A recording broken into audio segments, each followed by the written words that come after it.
President Tinubu's nominees for service chiefs. Soldiers raid former Bayelsa State Governor Timipre Silva's residence. President Tinubu signs instrument of pardon, delists illicit drug convicts, others. On the firing scene, 77% of Jamaica left without power, 25 dead in Haiti in the wake of Hurricane Melissa. Good evening. This is News at 7 on Western Spring Television. I am Temitope Ajijolaoluwa Ola. The Senate on Wednesday confirmed President Bola Tinubu's nominees for the positions of service chiefs. Those confirmed are Olufemi Oluyede as Chief of Defense Staff, Wahidi Shaibu as Chief of Army Staff, Idi Abbas as Chief of Naval Staff, and Kennedy Aneke as Chief of Air Staff. The confirmation followed a 2-hour closed-door session where senators questioned the nominees on their plans to strengthen national security and reform the armed forces. While addressing lawmakers, the newly appointed Chief of Defense Staff, Lieutenant General Olufemi Oluyede, said while significant progress had been made in improving national security, more work remains to be done. By the Army actually lies in the recovery of it. It's important for the nation to empower the police, make it stronger, make it more formidable, so that they can do their job while we concentrate on defending Nigeria against external aggression.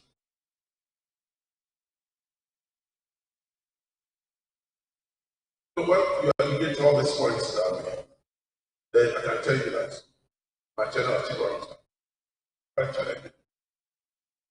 But I can tell you that within the ambit of what we have and the resources made available, we're able to face some of the challenges. And I believe that things have improved. And let us say, oh, we can do better. But in doing better, it requires the whole society approach. Everybody was. I don't think it should be left only to youth and face all these challenges.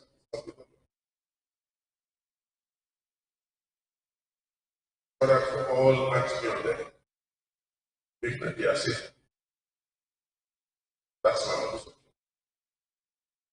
Similarly, the newly appointed Chief of Army Staff, Major General Wahidi Shaibu, has vowed to deal with the terrorist group Lakurawa, wreaking havoc in parts of the northern region. General Shaibu, who was recently appointed by President Bola Tinubu, stated this at a screening by the Senate on Wednesday. He recounted his military career and field experience, highlighting his role as a commanding officer in Borno State, where he played a key part in counterinsurgency operations. He added that the military leveraged technology to improve operations, and for the past 5 years, he has been deeply involved in missions that led to the decimation of many terrorist elements. He further stated that the army will deal decisively with the new bandit group known as Lakurawa. It requires a whole-of-society approach. He further added that in the long term, the Nigerian Army would enhance career development and prioritize troops' welfare. The various external threats that cut across the northwest and the northeast plans of operations actually require a multifaceted approach across all domains of operations. I agree to consolidate on my predecessors' methods I've been within throughout my career, especially in the northeast region. For terrorism and insurgency, we intend to leverage on technology to improve our night fighting capability, effective training of special forces, to improve our insertion and strike capabilities across all terrains, both day and night. And then we combine all terrains, ranging from mountain ranges, muddy terrains, and all terrorists in across our country. To effectively train additional special forces and special operation forces that we can insert or strike ability. As the distinguished senator knows, most of the attacks in the Northeast happen within the wee hours of the morning, between midnight and 03 in the 300 hours in the morning. So we are going to improve our night fighting capability to counter those threats. We will leverage on intelligence to give us the requisite intelligence. Meanwhile, the Chief of Naval Staff designate Rear Admiral I. Abbas has pledged to integrate advanced technology in naval operations. Abbas, who stated this while responding to questions during his screening by the Senate on Wednesday, technology, particularly drone surveillance, can be used to curb maritime crimes and improve the efficiency of the force. This clears that a lot of resources are currently wasted failing boats to reach remote areas, noting that technology will help the Navy respond faster and more effectively. On the issue of creating a Coast Guard, Senator Adams Oshiomhole, representing Edo North, questioned the necessity of such a body, but the new naval chief asserted that establishing a new agency was not necessary and would amount to duplicating functions. Addressing the persistent problem of oil theft, Chief of Naval Staff designate described it as a challenge largely confined to hard-to-reach areas, adding that the theft may appear minimal individually but substantial when accumulated. What I will do is already we have existing structures. What's covering maritime crimes? What we shall do? Look at what is currently existing and what I intend to do. Further incorporate more of technology that is used on drones. We already have what we are doing. We are going on patrols. At times, some of these patrols don't really yield positive results because of it's of some of the locations. Aside from that, sources are being effective when some of these boats get to where the criminalities are happening, but cannot proceed further. So what I intend to put in place further enhance what we are doing now is use of technology as that is good. That's what I intend. Answer Senator, distinguished Senator Wadadasa, the question was on giving attention to land, waterways, and concerns. The way I look at so I think the answer to this have a solution already and established special operations command with headquarters in various stakeholders. This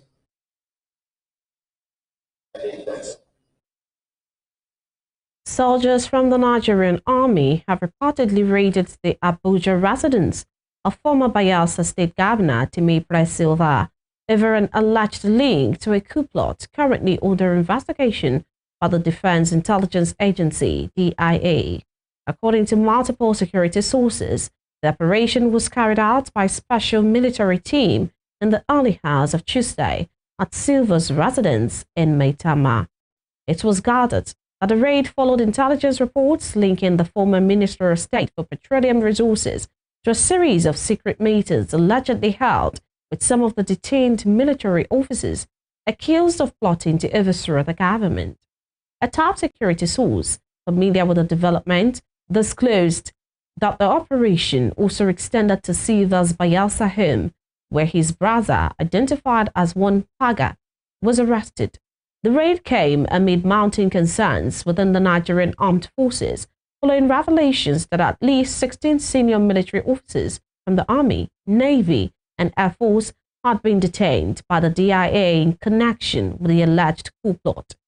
The officers were reported to have been held incommunicado for over 3 weeks in an undisclosed facility in Abuja.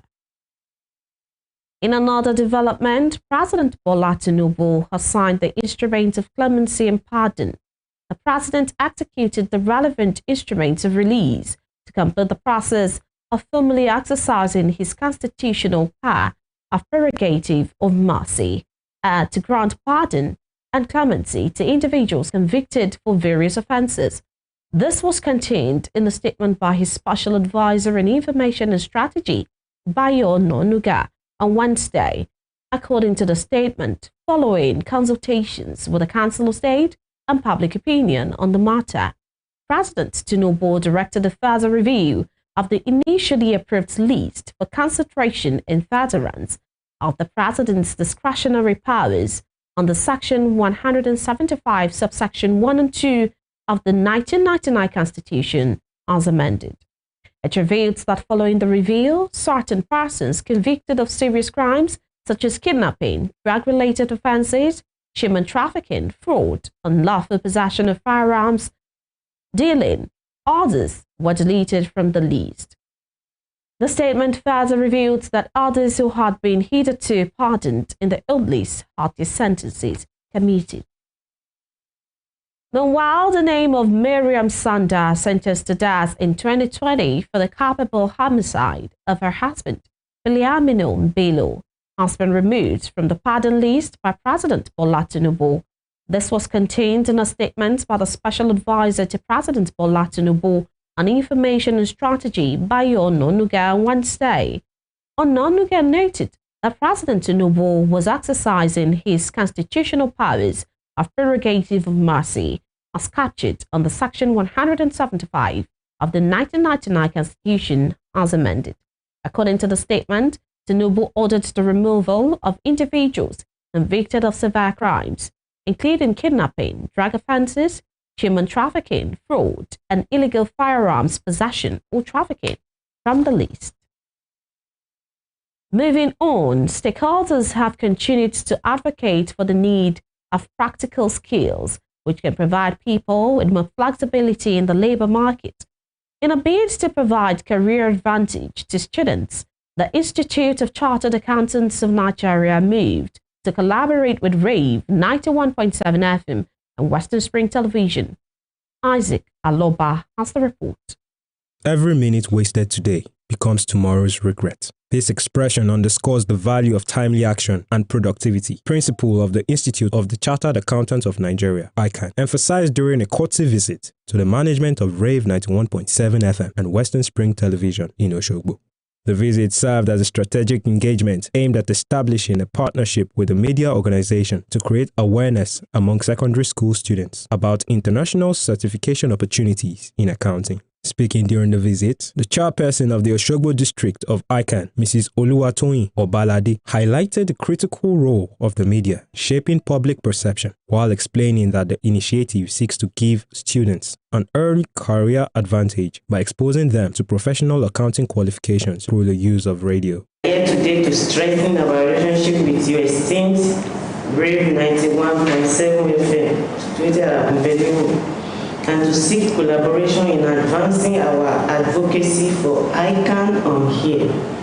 Our Cash 10 Million program, where we go to secondary schools to tell them about ICANN. We have been to 3 and we have 2 for next month again. In his remarks, the former chairman of the Oshogbo and District Society of ICANN, Mr. Adediran Abidogun, noted that secondary school students have an added advantage through the Accounting Technician Scheme West Africa certification, as students who complete the program at the ordinary certificate level are regarded as qualified accounting technicians, opening them to more opportunities in the labor market. Because ICANN has made it very flexible, and if you're a graduate of any degree, you can start writing ICANN exams. The level you start is different. For those in secondary school, your school starts, you start from ATSWA. We call it ATSWA, Accounting Technician for West African Scheme. And it's written all over West African countries at the same time, twice a year. So if you go through that round, finishing ATSWA, you now join the professional at the second stage. So you just write the second stage and the final stage. Wow. It makes it easier. And then if you're a graduate of any discipline, but not related to accounting, you start from foundation. You have to write 3 things: foundation, skills, and professional. And then you become a chartered accountant. Addressing the delegation, the Chief Executive Officer of Rave FM and Western Spring Television, Dr. Femi Adefila, commended the ICANN for its significant contributions to Nigeria's socio-economic development, while emphasizing the importance of sound financial management in every enterprise and youth-friendly policies as a foundation for institutional growth. If in Nigeria today we are clamoring for entrepreneurship, simple employment, job creation, we should also emphasize finance, just like he said. Because the very hub of a successful enterprise is finance. If we can make the ICANN on air a reality, it's going to be a serious social contribution to the development of this nation. And you are going to be helping young ones towards choosing the right field and the right course of study. Established in 1965, the Institute of Chartered Accountants of Nigeria is mandated to determine the standards of knowledge and skill required for entry into the accountancy profession and to continuously raise those standards. The Oshogbo and District Society of ICANN, which has its examination center at Osun State University, Oshogbo, also operates through 5 approved tuition centers across the state to support candidates preparing for the institution's examinations. Isaac Aloba, Western Spring Television News. The Ondo State government has refuted the claim that local government chairpersons receive 5 million naira to run the affairs of the councils in the state.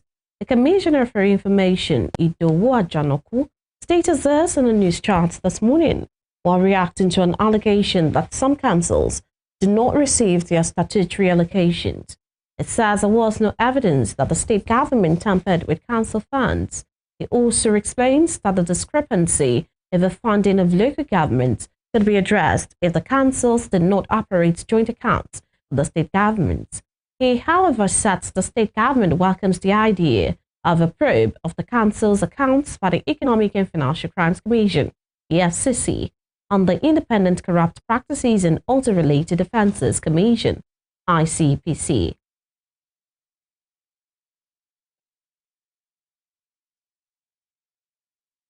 Still to come, drama as JAMB officials walk out on House of Representative Committee. We'll bring you more on this when we return.